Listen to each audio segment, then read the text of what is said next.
Hi guys, for today's video, magre-ribbon po tayo ng virgin hair and buhok. At makikita nyo naman po na medyo wave lang po ang kanyang buhok.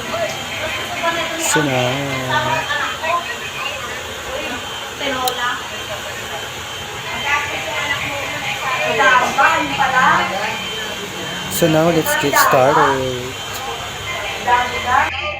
And now, nakababad na po ang kanyang hair.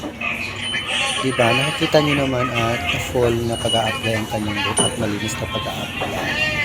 At siguraduhin nyo sa tama ang pagbabad ang pang-ribbon natin. R1. At ang ginamit ko po yung pang-ribbon dyan ay ang yung buhok na green. Yan.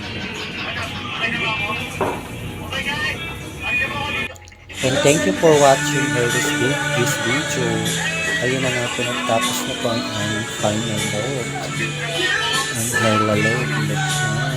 Ang ganda, napaka-smooth and shiny kasi maganda po ang kanyang look. Wala pa po, hindi pa po nakaranas ng iba. Virgin hair po ang kanyang buhok.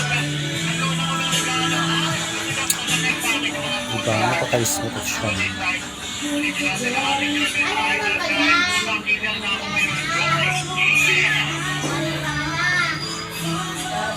And now, thank you for watching this video. Paki-share and like na rin po sa ating video.